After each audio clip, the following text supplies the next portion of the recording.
I'm a property investor. However, I don't know what I'm doing.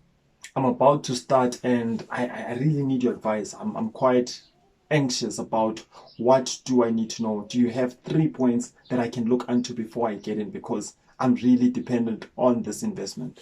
Don't worry, I got you covered. Watch until the end.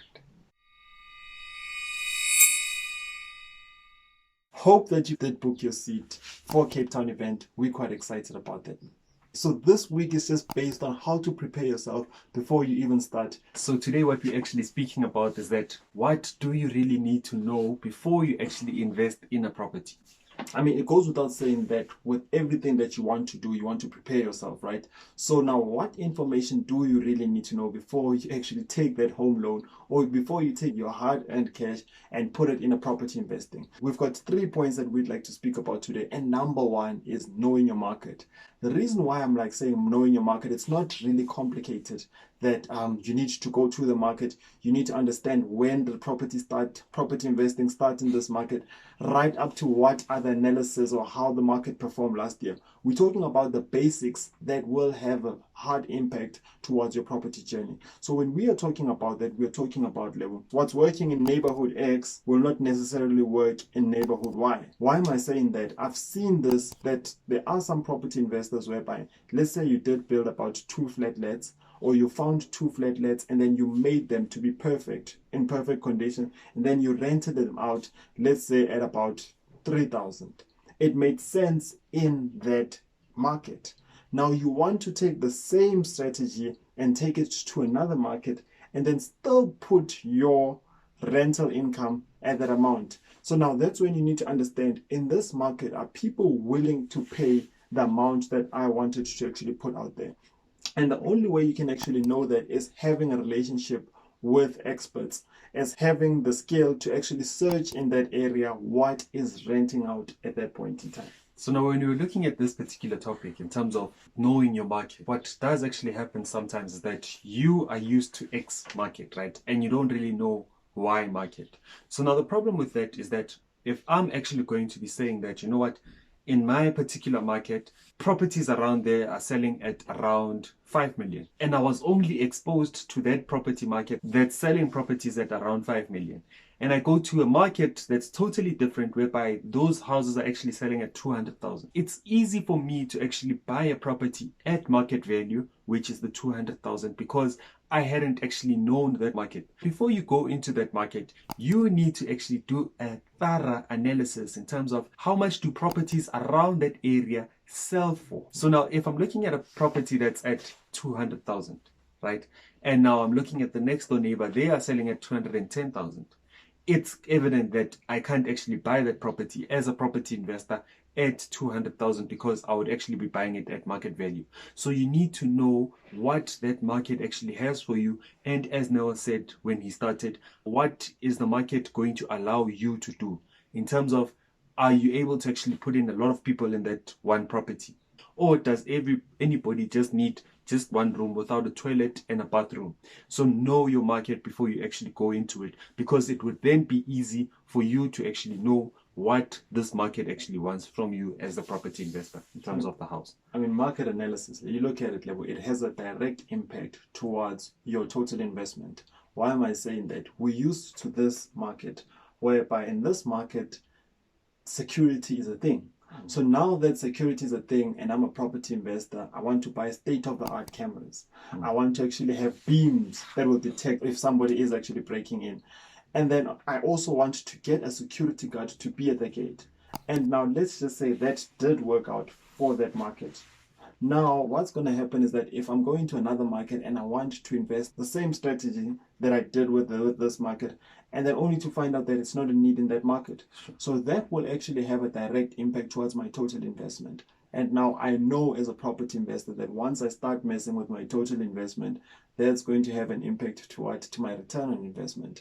And return on investment is a very important formula that we work with when it comes to property investing. So knowing your market in a nutshell is one of those things that you cannot take for granted. I mean, even looking at renovating a property, right? So now a lot of people would then renovate, do state-of-art finishings and touchings that is actually around in that particular area, because they love this market, all those tiles, those African tiles that they want to actually put in there.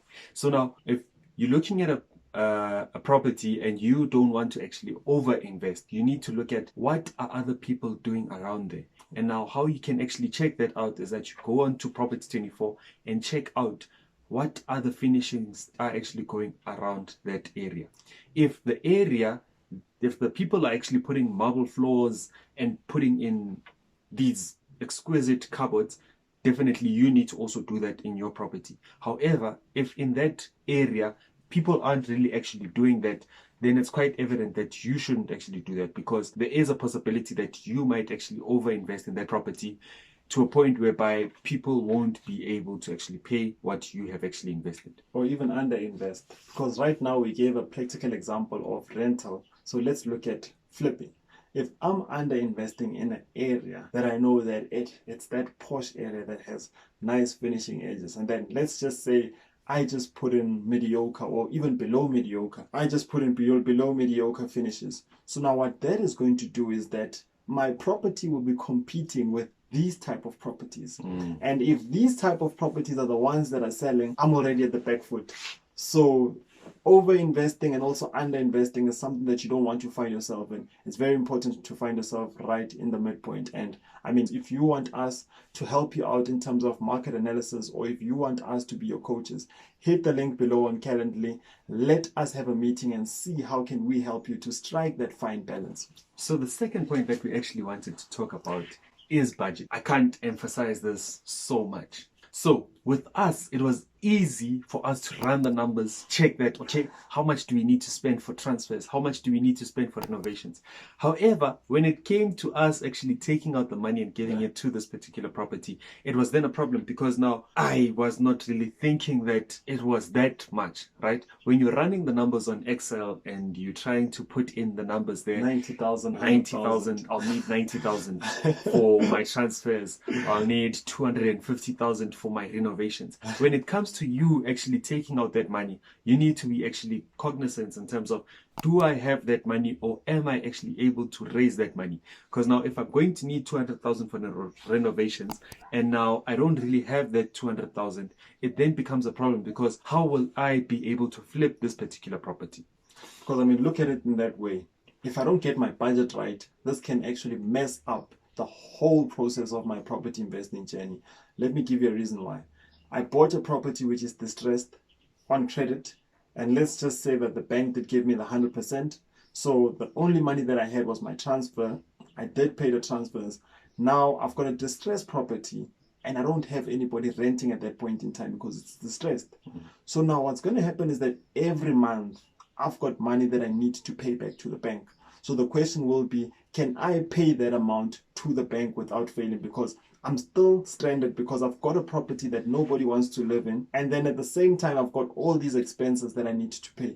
So budget does actually go deeper than this. And it's very important for you as a property investor to actually understand what are you putting yourself in before you buy the property. And then you'll be like, you know what, guys, how can we actually partner? And then we'll see how we split the profits. Because already even by then, it's not a situation whereby I'm like, Lebo, I saw this property, I've got 500,000, I need your 500,000, we'll split 50-50 because our cash flow is about, let's say, 3,000. So it'll be 1,500 a piece. Now, if you are in that situation whereby you're in trouble, it's easy to actually even make mistakes by promising other people that I'll give you 50% or 20%, not even understanding where that comes from. So you don't want to find yourself at the back foot.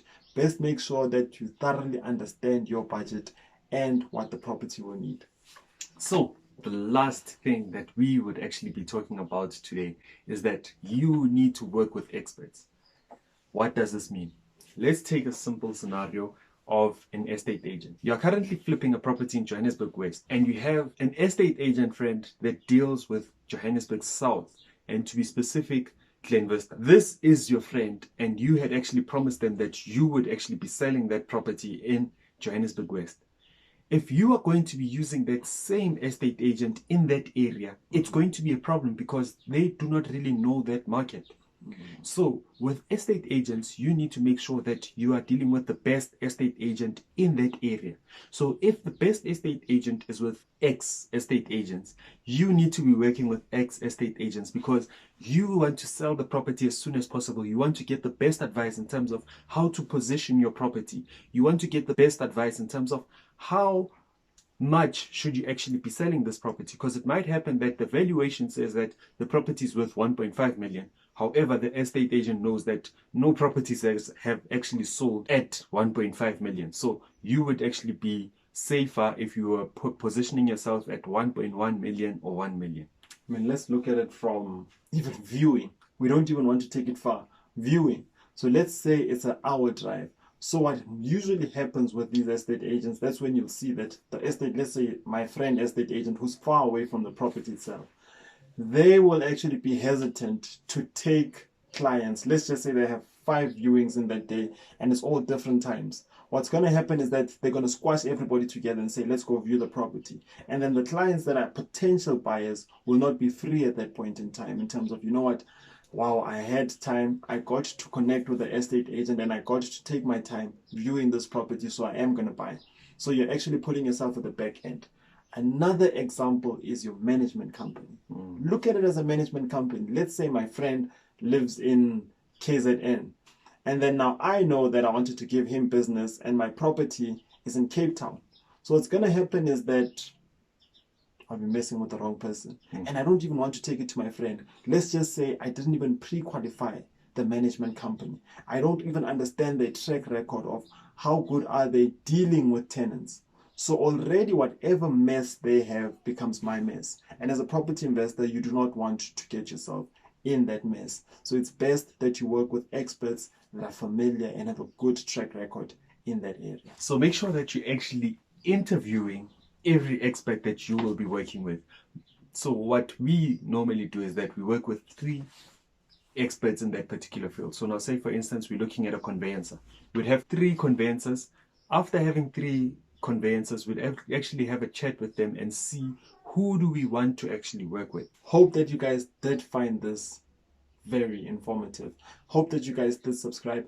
Last but not least, if you are in Cape Town, hope that you did RSVP your seat because seats are limited. Can't wait to be there. Invest like a pro with no mouth. Cheers.